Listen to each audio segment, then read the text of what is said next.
my wife cheated on me and now has so many demands, and it feels so unfair. I 30M and my wife 30F got married recently. We were together for 6 years before marriage and engaged for 3. We delayed the wedding twice because of COVID. Her mental health has always been a struggle: depression, ADHD, anxiety. But during the relationship, it feels like it's slowly getting worse, and COVID was really bad. She really struggled with not seeing people during the height of the pandemic and anxiety from a family health scare. During this time, she lost her job, but got a new one quickly after that, which was remote, but therefore more irregular with hours. I have always tried my best to be supportive. And she said in the past that she felt I was the only person she's ever met who made her feel she could become who she wants to be. But I suppose that stopped being true at some point. A few months after our wedding, she got COVID and also had long-term COVID symptoms for a while. It was very difficult, both mentally and physically. I think she was mostly recovered after several months when she got COVID again and had long-term COVID symptoms again. We knew better how to manage it, so it improved slightly faster. But stress-wise, it all became too much. After she got COVID the second time, we started being much more careful with our masking. We only ate indoors for important occasions and wore masks in bars. We sat outside in the winter at any place that still had outdoor seating. But after her second COVID recovery, she spiraled into a depression worse than I had seen before. She decided to take a leave from work. During the depressive episode and leave, I fed her, did all the household chores, and worked full-time. During her leave, she started improving. She attempted to do many things like take classes, but the only thing that she really did consistently was yoga. Her sleep schedule was really inconsistent from the depression, so she would often struggle to go to sleep, resulting in being up late, and then napping and continuing to cycle with late sleep times. This meant that she would take later yoga classes after dinner, and then have energy.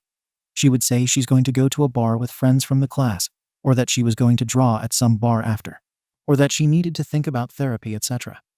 Usually, she would say her intention was to be at the bar for an hour or 2, and then come home. But she would inevitably say, just another 2 hours while I think about things, and do that again until bars closed. Then she'd come home, sometimes drunk.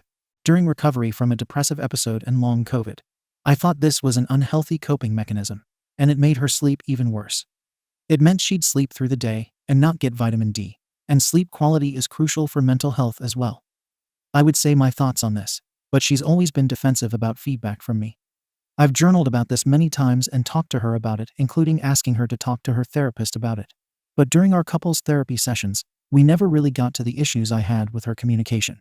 We only talked about methods I should use to ensure I don't trigger her from past trauma, and how we can both de-escalate very valuable things, of course. But this time, I suppose, was too much. During her time out, guys would talk to her. Eventually, one wore her down, and she made out with him. She gave him her alternate email, and they'd meet up to make out, eventually having sex. She also met 2 other people who she told she wanted something purely physical with. But she says she never had physical sex with them. She would send dirty texts to them and masturbate to their texts. I discovered this when I picked up her phone to charge it when she was napping. We have each other on Faceit and Thumbprint, and when you start charging, the screen lights up and shows past notifications. I saw a weird text, so I opened her phone and looked at it. I didn't think it was suspicious when I clicked on it, and I had literally 0 suspicions until I realized what I was actually reading. I looked at it purely with curiosity because we were so open, otherwise I thought. I was distraught. But I also saw that this guy sent emails to her alternate email that she doesn't keep open by default. I sent myself the emails so she couldn't deny anything later. She woke up from her nap, and we talked and cried. I was so broken and numb. But her remorse seemed so complete, and she said that she was dying to be wanted and feel young and alive. She said she never wanted to be with anyone else. She said she's messed up mentally, and she's so sorry she's destroyed our marriage too. I wanted to work on this, her mental health and us, and I told her I wanted to be with her. The next day was hard, but we seemed to get through it somehow. Then she had a therapist appointment. We talked about it afterward.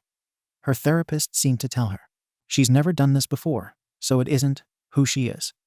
She was feeling trapped and wanted attention. The leave from work and freedom are working for her mental health, which is true. It was a violation of privacy, the way I discovered it. And during this conversation, all these things she said very defensively, and with an attitude of blaming me for her actions. I was not happy about the perceived lack of guilt.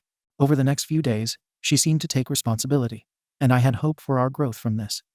But then she wanted to think about what to do about her job after an afternoon yoga class. This was 5 days after I found out. After that, she delayed when she'd come home again. And again. I told her to take her time until she told me she'd be home by 2. I said she couldn't do the exact same thing she did when she cheated this soon after cheating. How can she expect me to trust her? She had location sharing on her phone, and I went to the bar she was at. I told her this again in person. She said she was staying until 2, and that's how it was. I left, and she did come home later. I don't think she cheated or anything. After couples therapy the day after, she had another therapist appointment a few hours later. After that, she's basically not been home. She has told me semi-loose plans, having dinner with a certain friend, but not more than that. She says she needs space. She'll come home late and sleep on the couch until I wake up, then go sleep in our bed until it's time to leave the house again. Based on our couples therapy session, I think she is going to demand changes from me so she doesn't feel trapped. I don't want her to feel trapped. I want her to be healthy, to have healthy coping mechanisms, and to want to be with me. She still texts, "I love you" to me, but she hasn't said she loves me in a week. I am so scared she wants to separate more completely. Not only for my sake, but hers.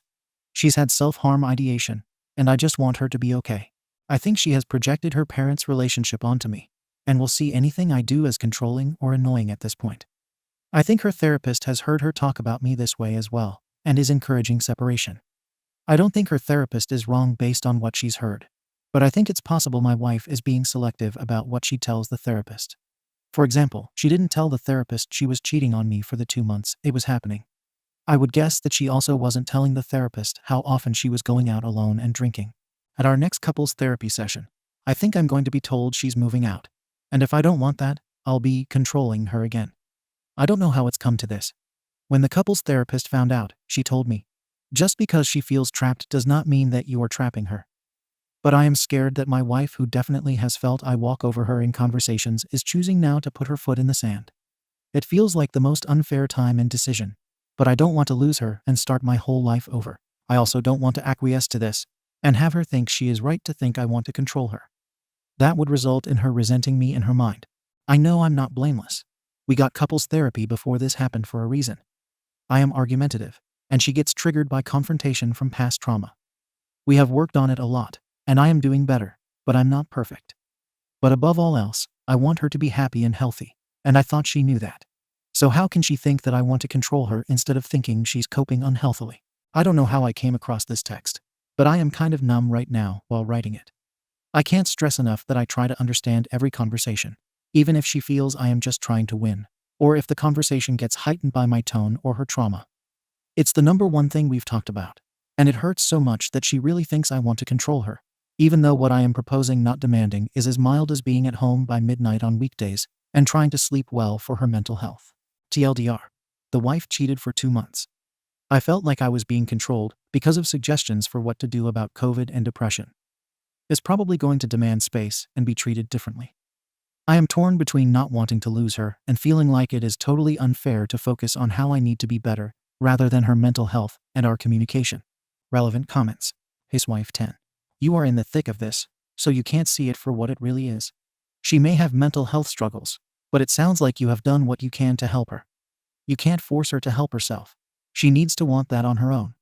You may not be tying her down, but she probably feels like your marriage is.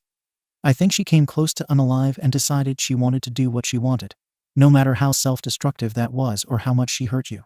You can't fix this. If she is not on board with healing your marriage, there is no changing that. The more you try to control that, the more she will pull away. I don't think her mental health should be more important than yours. You have already prioritized her. To come back from infidelity, the cheating partner has to not just feel shame or guilt. They have to have a deep sense of remorse and be willing to go the extra mile to help their partner and their marriage heal. From the way you have described her since the day you found out, she is nowhere near remorseful. She wants to pin this on you and make it your fault. It's not. She doesn't want to feel bad. She doesn't want to put in the work to make it right. This is so cliché, but the tighter you try to hold on to sand, the more you lose. Focus on your own healing and mental health. You're going to make yourself sick trying to chase her and accommodate her, and ultimately you will lose yourself. Consider separation and really letting her go. Update. I'm going to give an update and then respond to some common feedback I got. After seeing the couple therapist again, the couple therapist and my therapist strongly felt my wife likely has bipolar disorder 1 or 2 unknown. triggered by long-term COVID or something. Some family members suspected it. Over the last few weeks, we've had a few cycles in which she comes back to me crying, apologizing, and saying she doesn't want anyone but me, all the things I want to hear. We'll talk about what our future may look like, whether we need a change of location or some kind of reset. We make up, including SX. This form of absolution seems to calm her. But then she seems to get antsy again and leave for increasing amounts of time, again with unsafe behaviors. She's admitted to continuing to cheat during these times as well. I am worried about it, as she's come back from wherever she's been at like 6 a.m. and slept for 14, 15, or even 19 hours. It feels like very stereotypical bipolar behavior. Talking to my therapist, I've come to realize how unlikely it is that this will end up okay. I love this person, and as much as I want the best for her, it is not guaranteed that I am actually helping. Not because I'm not doing all I can, but because all change for her has to be internal. And statistically, bipolar takes a while to treat, and even if it is treated very successfully, we go back to having a relationship in which she was so insecure about whether she was good enough for me, about her own intelligence, and about confrontation, that it'll be hard to think we'll make it regardless. So I've basically made the internal decision that I'll be seeking legal separation, basically divorce with separated finances, but she can stay on my health insurance. My therapist has also said that I do exhibit some patterns of control to alleviate anxiety, so some uncertainty will be good to learn to deal with. So I think it'll be a win-win for my mental state, my wife, and my future. I'm basically going to prepare this all, and when I think my wife is in a stable place, I'll ask for separation. She has already packed her things, intending to move out anyway, so I think it can be relatively seamless. I am going to take some solo trips and ask some friends to plan a different trip with me as well. I've also been reaching out to many old friends and re-establishing my old community, and it's made me sad that I lost touch with so many great people, and so happy that I have been able to get them back in my life. For the feedback. Many of you were right that she'd continue to cheat. His wife 10 was really amazing and said what I needed to hear. I can't tell you how appreciative I am of being kind while centering my well-being. There were others as well, and I am glad you took the time. Otherwise, everyone implying I don't have respect for myself or that I don't have self-esteem is simply wrong and usually not very helpful. Maybe for others, it would be a wake-up call, but I can't tell you how much it didn't feel useful at all. I genuinely have incredible resilience. I lost a parent early in life and made it through childhood poverty and self-esteem, and I am personally incredibly proud of myself that I can consider what is best for other people even while I struggle. I do not struggle with standing up for myself.